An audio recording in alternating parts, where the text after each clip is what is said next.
이게 이순신의 업적이라고요? 말도 안 돼요. 그건 있을 수 없는 일이에요. 분명 조작과 거짓이 있을 거예요. 한국 땅에 발을 디딘 여성은 이순신 장군의 전설적인 해전과 한국의 음식, 따뜻한 사람들을 만나며 무지함을 깨우치고 한국의 역사와 문화에 깊이 빠지게 되는데요. 과연 어떤 사연이 있는 걸까요? 그럼 지금부터 감동적인 이야기 시작합니다. 충격적인 반전도 있으니 끝까지 시청 부탁드립니다. 저는 사무실 책상에 앉아서 빈 노트 페이지를 펜으로 톡톡 두드리며 다음 취재 지시를 기다리고 있었어요. 주변 뉴스룸은 전화벨 소리와 키보드 타이핑 소리로 북적였고 편집장인 랭스턴 씨는 이리저리 왔다 갔다 하시면서 몇 분마다 제 쪽을 흘끗 보셨죠. 뭔가 중요한 일이 벌어지려는 기분이 들었지만 제 인생을 이렇게 바꿔놓을 줄은 전혀 몰랐어요. 아자리야. 마침내 랭스턴 씨가 제 자리로 와서 말씀하셨어요. 짐을 싸세요. 한국으로 갑니다. 저는 눈썹을 살짝 치켜 올렸어요. 한국이라니요? 한 번도 가본 적이 없고 솔직히 여행할 생각도 해본 적이 없던 곳이었어요. 머릿속에 케이팝이나 김치 같은 단편적인 이미지가 잠깐 떠올랐지만 그 외에는 딱히 떠오르는 게 없었어요. 정말인가요? 하고 여쭤봤죠. 어떤 기사인가요? 랭스턴 씨는 얇은 서류를 건네주셨어요. 올리 콤판이라는 미국 만화가가 있어요. 한국의 옛날 해군 영웅인 이순신 장군을 소재로 베스트셀러 만화를 만들었는데 이게 꽤 큰 화제를 모으고 있답니다. 그가 왜 이런 이야기를 그리게 됐는지 알아보고 사람들이 왜 이 작품에 열광하는지 취재해주세요. 저는 그 서류를 훑어보면서 오래된 갑옷을 입은 사람의 그림과 옛 전함 스케치를 보았어요. 속으로는 별다른 감흥이 없었지만 얼굴에는 최대한 관심 있는 척하려 애썼어요. 알겠습니다. 랭스턴 씨 하고 웃어 보였죠. 최선을 다해볼게요.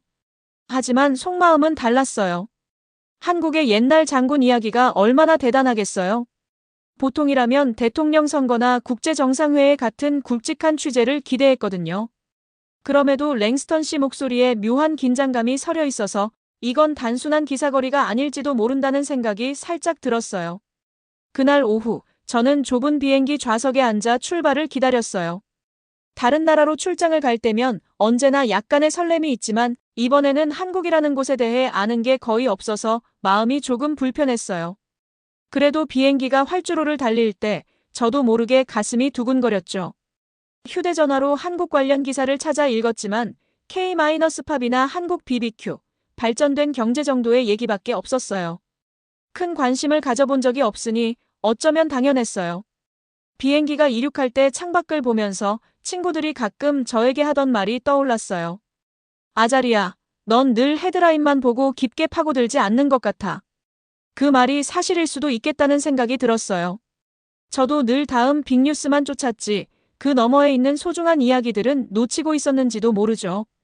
객실 조명이 어두워지자 저는 좌석에 몸을 기댔어요.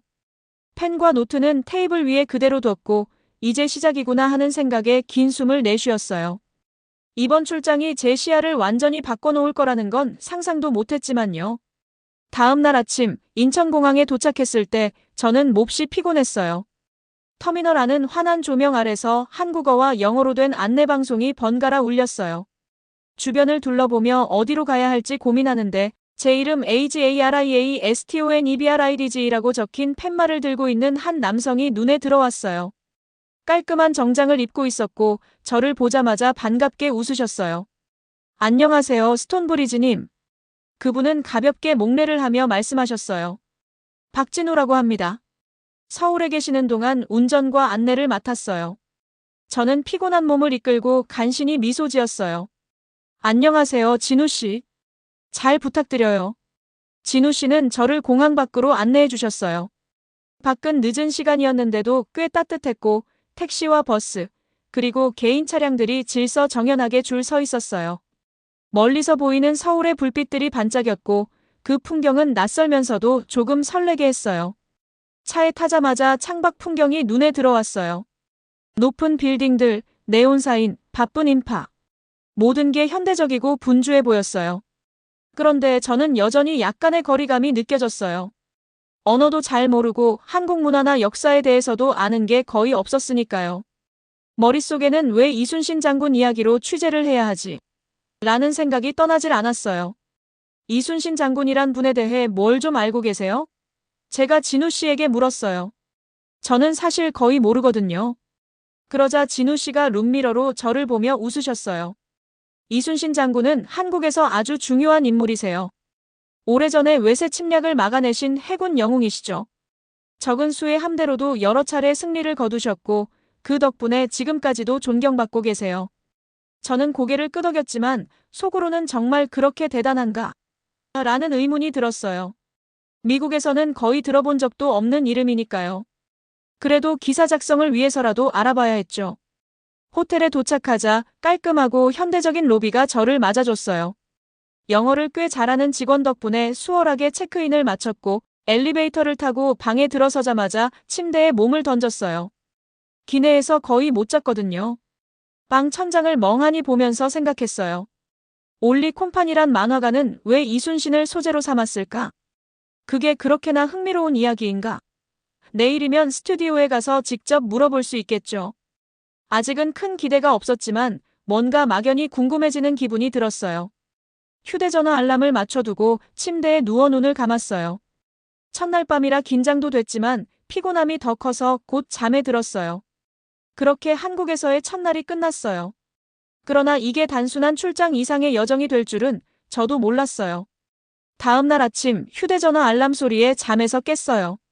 잠시 어디에 있는지 잊어버렸다가 아, 여긴 서울이구나 하고 깨달았어요. 침대에서 일어나 간단히 샤워를 하고 깔끔한 블라우스와 바지를 입은 뒤 호텔 로비로 내려갔어요. 진우 씨가 벌써 와 계셨고 오늘 올리 콤파씨 스튜디오로 가시죠? 라고 물어보셨어요. 네, 바로 가요. 저도 모르게 약간 들뜬 목소리가 나왔어요.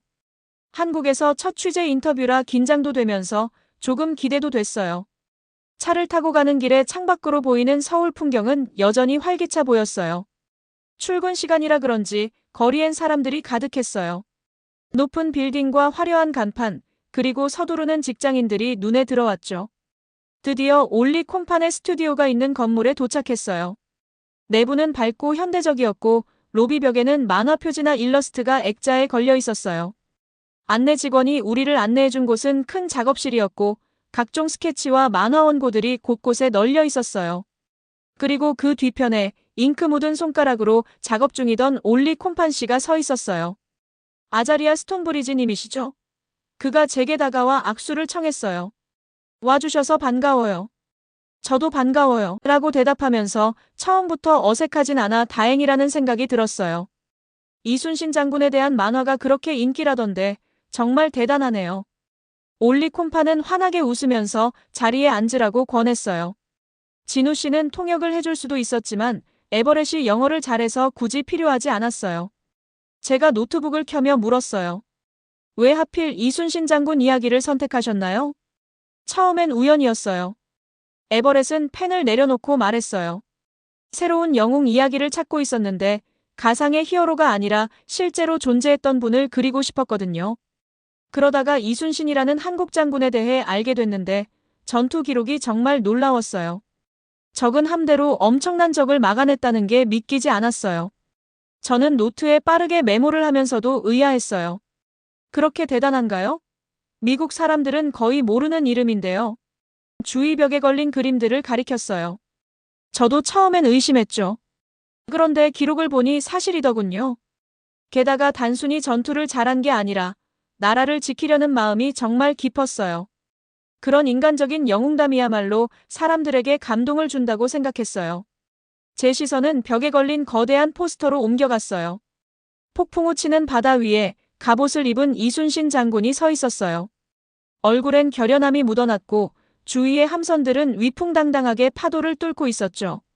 정말 만화 속 슈퍼히어로가 아닌 역사 속 인물이 이렇게나 드라마틱할 수 있나? 라는 생각이 들었어요. 그럼 독자들은 어떻게 반응했나요? 제가 물었어요. 처음엔 반신반의했지만 점점 입소문이 났어요. 역사 교사들이 수업 자료로 소개하기도 하고 한국계 미국인들이 가족들에게 전해주면서 널리 퍼졌죠. 그 뒤로 각종 만화 축제나 행사에 초대받았고 생각보다 훨씬 많은 사람들이 관심을 보였어요. 저는 고개를 끄덕이며 메모를 정리했어요. 이게 단순한 취재거리 이상이 될 수도 있겠다는 느낌이 들었어요. 이순신 장군 이야기에는 뭔가 보편적인 매력이 있는 것 같았어요. 용기와 충성, 그리고 극적인 승리가 담겨 있으니까요. 인터뷰가 끝나고 나서 차에 타기 전 작업실을 한 바퀴 둘러봤어요. 곳곳에 적힌 한글과 배경 자료들이 눈에 들어왔어요. 한국에 이렇게 깊은 이야기가 있었구나. 저도 모르게 흥미가 생겼어요. 더 알아보고 싶다는 생각이 처음으로 들었어요. 스튜디오에서 나와서 저와 진우 씨는 한국역사박물관을 찾아갔어요. 이순신 장군의 시대적 배경을 조금 더 알고 싶었거든요. 오늘은 마치 과거로의 시간 여행을 하는 기분이었어요. 아침부터 날씨가 화창했고 차창 밖으로 보이는 서울 거리는 언제나처럼 활기가 넘쳤어요. 박물관에 도착했을 때 현대적인 외관이 인상적이었어요. 유리창으로 안이 훤히 보였고 들어서자마자 깔끔하고 넓은 전시실들이 시선을 사로잡았어요. 저는 이곳에서 이순신 장군에 대한 구체적인 기록을 확인할 수 있겠다는 생각에 살짝 두근거렸어요. 전시실을 따라 걸으면서 커다란 지도가 눈에 들어왔어요. 한반도 해안을 따라 펼쳐진 전투 장소가 표시돼 있었고 이순신 장군의 이름이 여러 곳에 적혀 있었어요. 작은 배 아이콘과 화살표들이 복잡하게 얽혀 있었는데 이걸 보니 전투가 얼마나 치열했을지 상상이 됐어요. 조금 더 들어가니 거북선이라는 전함 복제품이 전시돼 있었어요. 둥근 등껍질 모양의 갑판에 뾰족뾰족한 스파이크가 박혀 있었고 내부도 방어를 잘할 수 있게 설계되어 있대요. 가이드는 이 배가 적의 접근을 막고 화포를 효율적으로 쓸 수 있게 했어요 라고 설명해 주셨어요. 저는 배 주위를 한 바퀴 돌면서 이게 과연 1500년대에 가능했을까 싶어 놀랐어요. 어두운 조명 아래에 있는 다른 전시실로 이동했더니 당시 사용됐던 도구나 무기, 갑옷 조각, 그리고 낡은 문서들이 있었어요. 그 중에는 이순신 장군이 직접 적었다는 일기도 있더라고요. 글씨는 알아볼 수 없었지만 설명을 읽어보니 전쟁 중에도 백성을 생각하고 전황을 꼼꼼히 기록했다는 내용이었어요. 그걸 보면서 이분은 정말 보통 사람이 아니었구나 하고 느꼈어요. 조금 더 걷다가 거대한 전투 장면을 그린 그림들 앞에 멈춰 섰어요. 파도가 치는 바다 위에서 함선들이 부딪히고 하늘은 시뻘겋게 물들어 있었어요. 그림 속 이순신 장군은 배 한가운데 서서 침착하게 지휘를 하고 있었는데 그 모습이 마치 영화 속 한 장면 같았어요. 저도 모르게 숨이 멎을 뻔했어요. 진우 씨가 옆에서 이순신 장군은 그냥 싸움만 잘한 게 아니라 나라를 위해 모든 걸 바치셨대요. 그래서 한국인들은 아직도 그분을 존경해요라고 설명해 주셨어요. 저는 고개를 끄덕이면서 이게 왜 이렇게 대단한가를 점점 이해하게 됐어요. 단순히 군사적 승리가 아니라 그의 정신과 리더십, 그리고 애국심이 수백 년이 지난 지금까지도 영향을 주고 있는 거죠. 박물관을 나설 때쯤 제 마음속에는 예전과 다른 감정이 생겼어요. 역사라는 게 단순히 옛날 이야기가 아니구나. 실제로 살아 숨쉬는 어떤 힘이 있구나 싶었어요. 이순신 장군은 이미 오래전에 세상을 떠났지만 그분의 정신은 이렇게 많은 사람들에게 남아 있었어요. 호텔로 돌아가는 길, 창밖으로 스쳐가는 서울 풍경을 보며 생각했어요. 이 나라는 크든 작든 깊은 이야기가 넘쳐나는구나. 제 노트는 이미 메모와 감상으로 가득했어요. 앞으로의 취재가 더 기대됐고 이 이야기를 더 많은 사람들에게 알리고 싶다는 마음이 커졌어요. 오늘은 한국 문화를 좀 더 직접 체험하는 날이었어요. 박물관 방문 후 진우 씨가 서울의 전통시장을 구경해보자고 권하셨죠. 저는 망설임 없이 좋다고 했어요. 이곳에서 평범한 사람들의 일상과 문화를 느껴보고 싶었거든요. 찾아간 곳은 광장시장이었어요. 입구에 들어서자마자 화려한 색과 향, 그리고 소리가 온몸을 감싸는 듯 했어요. 좁은 골목마다 음식, 신선한 재료, 수공예품, 옷가게가 빼곡했고 상인들은 사람들을 향해 친근하게 외치고 있었어요. 각종 재료가 든 봉지를 들고 분주히 움직이는 모습은 축제 같기도 했어요. 진우 씨가 먼저 떡볶이를 파는 가게로 저를 안내하셨어요.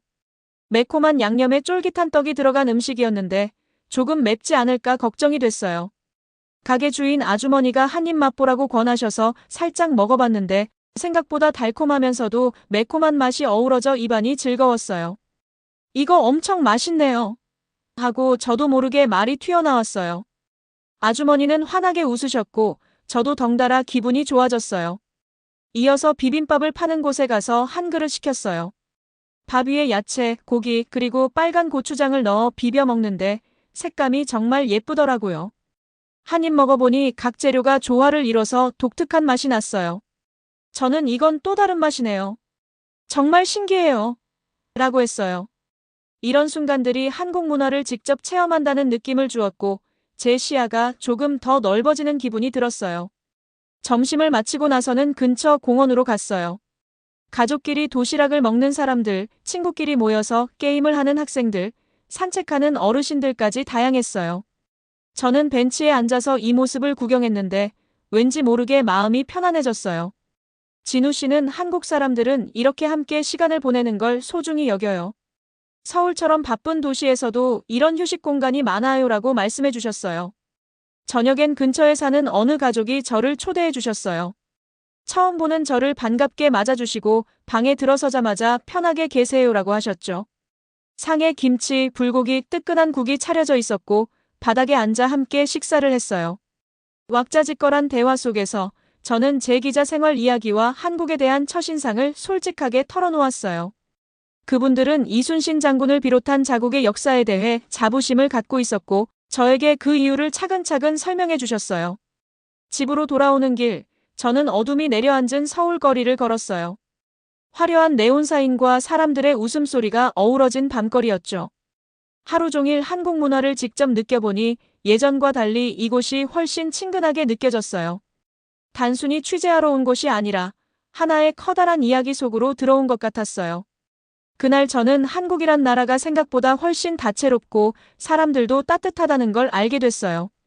이곳에서 맛본 음식, 공원에서 본 풍경, 그리고 저녁 식사에서 느낀 가족의 정까지 모든 게 저를 조금씩 바꾸고 있었어요. 취재는 아직 끝나지 않았지만 제 마음속에선 이미 새로운 시각이 싹트고 있었어요. 챕터 6A 체인지드 하트. 마지막 날 아침, 저는 서울을 떠날 준비를 하면서 묘한 감정에 휩싸였어요. 떠나야 한다는 아쉬움과 이제야 비로소 이 도시를 이해하기 시작했다는 기쁨이 공존했죠. 호텔을 나서니 해가 막 떠오르면서 빌딩 사이로 부드러운 빛이 스며들고 있었어요. 도시는 여전히 분주하게 깨어나고 있었고 그 속에서 저도 뭔가 새로운 출발을 느꼈어요. 진우 씨와 함께 차를 타고 마지막으로 서울 시내를 돌아다녔어요. 아침이라 길이 한적했지만 곧 사람들로 북적일 걸 생각하니 조금 더 이곳을 느끼고 싶었어요. 창밖으로 스치는 풍경을 바라보면서 제 머릿속에는 지난 며칠간 겪은 일들이 주마등처럼 스쳐 지나갔어요. 장군을 다룬 만화가 올리 콤판과의 인터뷰, 박물관에서 본 거북선과 옛 전투 기록들, 광장시장에서 맛본 떡볶이와 비빔밥, 그리고 저녁 식사에서 만난 따뜻한 가족들까지요. 가장 먼저 들른 곳은 조용한 절이었어요. 도심 한복판에 이런 고즈넉한 공간이 있다는 게 신기했어요. 울창한 나무와 작은 개울 소리가 마음을 차분하게 만들어줬어요. 승복을 입은 스님들이 천천히 걸어가는 모습이 보였고 그분들과 눈이 마주치자 부드럽게 미소 지으셨어요. 저도 가볍게 목례하며 잠시 그곳의 평온을 느껴봤어요. 서울의 복잡함 속에서도 이런 전통과 명상이 어우러진다는 게 새삼 놀라웠어요. 다음으로 간 곳은 서울 전경을 한눈에 볼 수 있는 전망대였어요. 높은 곳에서 내려다본 서울은 마치 한 장의 거대한 그림 같았어요. 한강이 반짝이며 흐르고 옛날 궁궐과 현대식 건물이 어우러져 있었어요. 정말 이 도시는 옛것과 새것이 공존하는 곳이구나 하는 생각이 들었어요. 창밖에 펼쳐진 풍경을 바라보면서 제가 처음 이곳에 왔을 때의 모습이 떠올랐어요. 그땐 한국에 대해 별 관심도 없었고 작은 나라라고 무시했던 게 사실이었죠. 그런데 지금은 완전히 다른 감정을 느끼고 있었어요. 전망대에서 내려와 노트북을 열고 지난 며칠간의 취재를 정리했어요. 이순신 장군의 용맹함과 리더십, 그리고 그분이 남긴 유산이 얼마나 많은 사람들에게 감동을 주는지 적어봤어요. 또 한국의 음식, 전통시장, 공원, 그리고 사람들의 따뜻한 마음이 저를 어떻게 변화시켰는지도 정리했어요. 역시 영웅이란 건 특별한 힘이 아니라 지키고자 하는 마음과 행동에서 나오는 거구나라는 깨달음이 들었어요. 마지막으로 간단한 식사를 하려고 근처 식당에 들렀어요. 매콤한 국물에 김치가 들어간 음식이었는데 한국에서의 추억이 떠오르며 입가에 미소가 지어졌어요. 이곳에서 만난 사람들, 먹어본 음식, 그리고 경험한 모든 순간이 다 소중하게 느껴졌어요. 밤이 되자 저는 호텔로 돌아왔어요. 가방을 정리하면서 창밖에 반짝이는 도시 불빛을 바라봤어요. 처음엔 이순신 장군의 이야기가 별거 아니라고 생각했는데 알고 보니 이 작은 나라는 엄청난 역사와 이야기를 간직하고 있었구나. 이 사실을 직접 느끼게 된 게 감사했어요. 이제 곧 비행기를 타고 돌아가야 했지만 제 마음속에는 한국이라는 나라에 대한 존경과 애정이 커져 있었어요. 앞으로도 더 많은 문화와 역사를 배우고 싶었고 한국인들이 왜 이순신 장군을 그렇게 존경하는지 충분히 이해하게 됐어요. 이곳에서의 경험은 단순한 출장 취재가 아니라 저 자신을 돌아보고 새로운 시야를 갖게 한 귀중한 시간이었어요. 그날 밤 호텔 침대에 누워 창밖의 별들을 보면서 진짜 모험은 이제부터 시작이야 하고 속삭였어요. 한국은 떠나지만 이 나라에서 배운 것들은 제 안에 오래도록 남을 거예요. 지금까지 감동적인 이야기를 시청해주셔서 감사합니다. 구독과 좋아요 눌러주시면 더 좋은 영상으로 보답하겠습니다.